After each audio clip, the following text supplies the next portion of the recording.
à segunda pergunta, ainda sobre a história e o papel da ANMP. Eu perguntava, na vossa opinião, quais os marcos mais importantes do percurso da ANMP nestes 40 anos?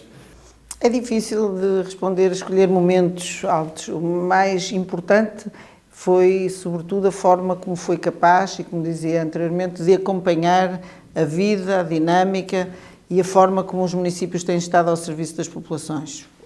O tempo vai gerando novas necessidades, os municípios vão se adaptando e até liderando aquilo que se pretende para cada comunidade, e a Associação esteve sempre capaz de responder a essas necessidades. Claro que houve tempos muito importantes na elaboração de regras do ordenamento do território, não existia ordenamento do território e foi a partir daqui na legislação. Sempre que se fala em processo legislativo com impacto significativo, claro que a Associação Nacional de Municípios tem de estar à mesa para negociar essas regras, e houve várias etapas desta vida do poder local em que a Associação Nacional de Municípios foi o grande interlocutor e a chave da decisão. Portanto, é necessário percorrer aquilo que foi acontecendo no poder local nestas décadas e, ao lado dessas, em cada momento, perceber que a Associação esteve no papel decisivo. O Presidente Ribal Esteves está aqui há mais anos e acompanha mais, mas eu diria que houve um grande momento do ordenamento do território, que foi preciso definir as regras quanto aos planos diretores, tudo aquilo que diz respeito a regras também de distribuição até das competências dos vários níveis que hoje estão a ser discutidas, mas as grandes instituições do poder descentralizado, como as CCDRs, como as entidades que gerem as reservas ecológicas, a reserva agrícola, foi esse momento da definição das regras que ainda hoje estão em vigor. Eu penso que foi um passo muito importante. Depois, regras relativas à área do financiamento, quando se finalmente tornaram claras as regras que regulam toda a relação entre a administração central e a administração local quanto aos critérios de distribuição de recursos financeiros, do próprio Estatuto dos Eleitos Locais, que é sempre um tema que requer grande negociação e que, sobretudo, nos remete para um balanço que determina a necessidade de revermos esses temas, quer o financiamento local, quer as questões de ordenamento do território, quer a relação entre a administração central e a administração local, e um grande tema que me parece que tem estado presente ao longo destes anos, que é da descentralização. O nível de decisão, se deve estar ao nível dos governos, da administração central, ou se deve passar para a administração local. Recentemente vivemos um tempo em que o processo avançou significativamente, mas houve vários momentos em que foi preciso sentar à mesa a associação e o governo, e como sabemos, não há história de um governo que tenha vontade de si próprio de alienar as suas competências, ou dificilmente o quer fazer, e, portanto, é sempre preciso que o tal nível mais reforçado dos municípios que se agregam, que ganham escala, para chegar à mesa das negociações e conseguir que abram mão e passem para este nível a capacidade de decisão.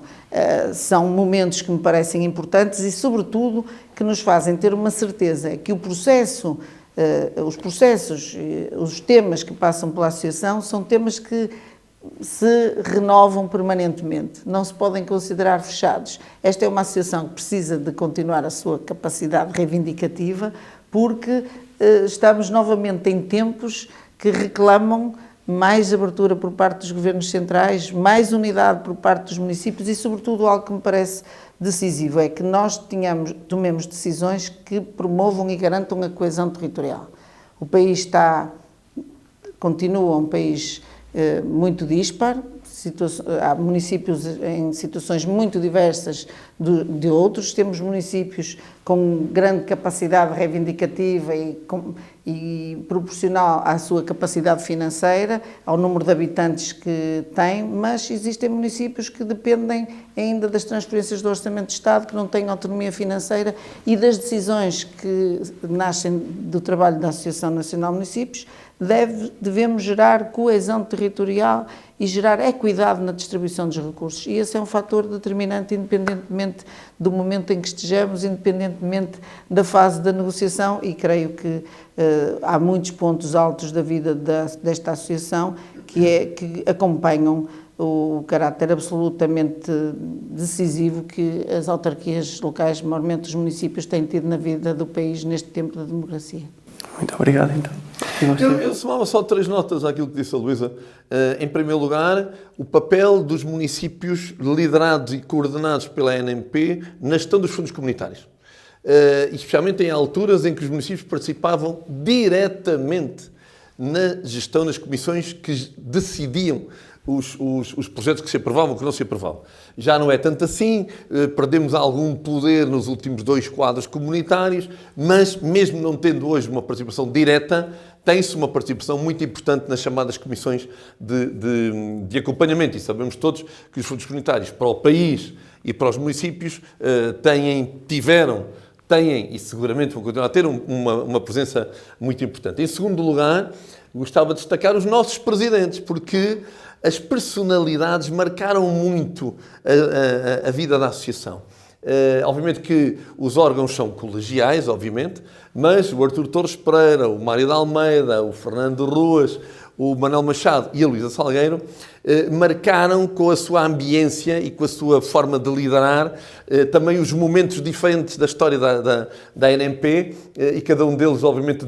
a Luísa dá o melhor que tem para dar e isso é muito importante, porque também, e essa era a terceira nota que eu gostava de dar, o servir como autarca à ANMP, nomeadamente no Conselho Diretivo, marca muito os autarcas, porque muitas vezes há colegas que não percebem muito bem o papel da associação até virem servir a associação e até virem ser membros da associação. Normalmente colegas, por exemplo, que presidem municípios maiores, ou muitos municípios maiores, têm dinâmicas e pressões sobre os seus líderes, que são obviamente muito mais fortes que os municípios mais pequenos, é da lógica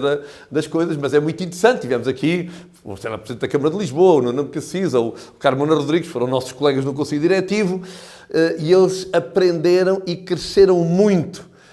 porque a grandeza de uma Câmara grande, como é Lisboa, é muito pequena ao lado da grandeza da soma dos municípios na ANMP. Portanto, isso são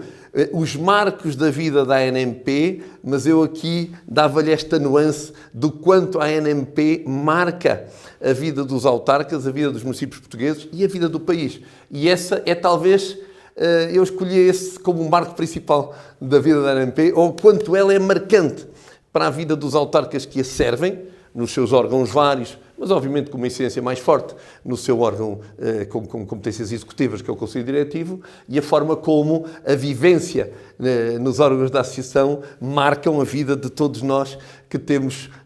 o privilégio também, mas a oportunidade e a experiência de a servir. Muito bem.